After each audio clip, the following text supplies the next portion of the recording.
اس میں ہم بلینک ورس لکھ لیتے ہیں، یا ہمارا ایک مختصر نظم جو ہے ہمارا ایک موضوع ہوتا ہے۔ نظم میں بہت جہتیں ہیں، بڑی حیتیں ہیں اور بہت اس کے شکلیں ہیں، تو کوشش کیجئے کہ نظم کی جو کتاب لے آئیں اس میں اس کی تھوڑی سی حیتوں کا خیال ضرور رکھیے، مختلف۔ مثلاً ناول کی بات ہوئی جیسے نثر کے حوالے سے، تو کہ جی ڈالر کے لیے لکھا جا رہا ہے، یا جیسے مثنوی کوئی نہیں لکھتا، مرثیاب کوئی نہیں لکھتا، سی حرفی کوئی نہیں لکھتا، واسوخت کوئی نہیں لکھتا، شعر آشوب کوئی نہیں لکھتا، ثلاثی کوئی نہیں لکھتا، دوہا کوئی نہیں لکھتا۔ تو یہ ساری اصناف سخن جو ہیں وقتی طور پہ ایک فیز آتا ہے کہ وہ پیچھے چلی جاتی ہیں، لیکن ایسا نہیں ہوتا کہ وہ مر جاتی ہیں۔ جس طرح ڈکشنری میں یا لغت میں کچھ الفاظ ہوتے ہیں وہ انتظار میں پڑے رہتے ہیں کہ مجھے کوئی استعمال کرے، ہم چند سوچئے ذرا، اپنی شاعری پہ غور کیجئے، تھوڑے سے الفاظ ہوتے ہیں جو ہم استعمال کر رہے ہوتے ہیں، جو بار بار ہم استعمال کر رہے ہوتے ہیں، تو بہت سارے لفظ ابھی انتظار میں پڑے ہیں لغت میں کہ ہمیں شعراء حضرات یا مصنفین یا لوگ استعمال کریں۔ انہیں حرف مزمن کہا جاتا ہے، تو ضرور اس طرف جائیے کہ وہ الفاظ لے آئیے، ان الفاظ کو روشناس کرائیے۔ نہ کوئی لفظ متروک ہوتا ہے، نہ کوئی لفظ مرتا ہے، نہ کوئی لفظ وقتی طور وقت ہے کہ وہ غائب ہوتا ہے یا اس مستعمل نہیں ہوتا، پھر ایک عہد آتا ہے کہ وہ بہت زیادہ مستعمل ہوتا ہے۔ میرے حضرات، تصویر جو کتاب ہے یہ تقریباً 85، اس میں 85 کے قریب نظمیں ہیں، متنوع موضوعات بہت اچھے ہیں، اور ان موضوعات کے ساتھ انصاف ہوا ہے، کرافٹ بہت اچھی ہے، زبان بہت سلیس ہے، اسلوب دل میں اترنے والا ہے، اور یہی ضرورت ہے انگلش میڈیم ماحول میں کہ اب بچے زیادہ ثقیل اردو یا زیادہ مکفہ مسجع یا زیادہ ادق موضوعات یا چیزیں وہ نہیں سمجھ سکتے۔ میرے حضرات، یہ بہت کامیاب کوشش ہے نظم کے حوالے سے۔ نظم بہت لکھی گئی ہے، نظم میں بہت نام ہے، لیکن یہ ایک بہت کامیاب کوشش ہے، ایک سنجیدہ کتاب ہے۔ اور اب یہ کہا گیا کہ ٹلٹ کیوں ہوا، یا سفر کیوں اس طرف ہوا، یا یہ شفٹ کیوں ہوئی۔ دیکھیں، میں آپ کو بات بتاؤں کہ آپ اگر کسی بھی بڑے رائٹر کو سامنے رکھیں اور آپ دیکھیں کہ اس کی زندگی کے مختلف ادوار ہوتے ہیں، ٹلٹ ہوتی ہے، شفٹ ہوتی ہے باقاعدہ، یعنی غالب جیسے شخص کو اپنا ادک انداز چھوڑ کے سہل انداز کی طرف آنا پڑا۔ تو یہ تخلیق جو ہوتی ہے اپنا لباس خود لے آتی ہے۔ اس میں یہ کوسچن میرے خیال سے نہیں بنتا کہ آپ نظم کیوں لکھتے ہیں، یا آپ غزل کیوں لکھتے ہیں، یا آپ کون سی صنف میں لکھتے ہیں۔ یہ کوئی موضوع یا کوئی خیال اس طرح کا ہوتا ہے کہ جس میں تمام جزیات لکھنی پڑ جاتی ہیں، اور کوئی خیال ایسا ہوتا ہے، کوئی چیز ہوتی ہے کہ آپ اختصار میں شعر کی صورت میں کہہ دیتے ہیں۔ کوسچنز، سوال ایک ان کی نظم ہے، اور سوال کے حوالے سے بات ہوا تو کوسچنز کے بارے میں میرا ہمیشہ رائے یہ رہی ہے کہ some questions are more important than answers. Phrase of the day, کہ some questions are more important than answers. کیا ہم پڑھاتے ہیں جب تو ہم یہ بات بتاتے ہیں کہ سوال سے ہی اندازہ ہوتا ہے کہ آپ کس لیول پہ ہیں، میرے آڈینس کس لیول پہ ہیں، اور ہم کہاں، ہمارا ارتقائی سفر یا فکری سفر کہاں پہنچا ہے۔ تو سوال بہت اہم چیز ہے، یہ اٹھاتے رہنا چاہیے۔ پلیٹوز کی جو یونانی فلسفی کی تاریخ آپ دیکھیں، ایتھنز آف اسپارٹا جو ریاستیں تھیں، اور جو ان کی اکیڈمی تھی پلیٹوز کی اور ارسطوٹل وغیرہ کی، تو ساری اس کی بنیاد ہی کوسچن ہے کہ استاد گرامی بیٹھتے تھے اور جو طلباء تھے یا شاگرد تھے، سننے والے تھے، وہ کوسچن کرتے تھے۔ کوسچن کو نہیں روکنا چاہیے، جو کوسچن کو روکتا ہے وہ ان پڑھ آدمی ہے، وہ ڈکٹیٹر ہے، وہ آمر ہے، اور وہ کچھ نہیں سننا چاہتا۔ میرے حضرات، میں اس کو پہلے حصے کو اختتام کی طرف لے جاتا ہوں، بہت ساری باتیں ہو سکتی ہیں۔ میری یہ کتاب نظموں کی آئی ہے، اس کا بہت لمبا چوڑا دیباچہ لکھا گیا ہے، کوئی 38 صفحے کا۔ اس میں ایک نظم ہے تصویر، وہ میں پڑھ دیتا ہوں۔ تو اس کا انگریزی ترجمہ بھی ہوا ہے، پنجاب یونیورسٹی نے کیا ہے۔ تو آج چونکہ تصویر کی رونمائی ہے تو میں وہ تصویر نظم سنا کے اس کو ختم کرتا ہوں، اگر وہ کہیں پہ مجھے مل گئی اس میں سے۔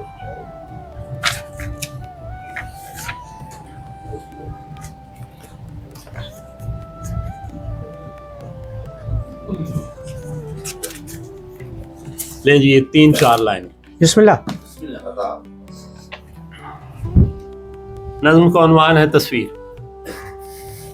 بکھرے بکھرے خیالوں کی آماج گاہ، بکھرے بکھرے خیالوں کی آماج گاہ، ایک سراپا سرے شام بنتا گیا، ایک سراپا سرے شام بنتا گیا، جس کے چہرے کی سرخی سحر کی امی، واہ، جس کے گیسو پریشان کالی گھٹا، جس کے پاؤں کی لغزش قیامت بنے، جس کے ہونٹوں کی کلیوں کو خواہش رہے، جس کے ہر نقش کی دل پہ تحریر ہے، میری آنکھوں میں ایسی ہی تصویر ہے۔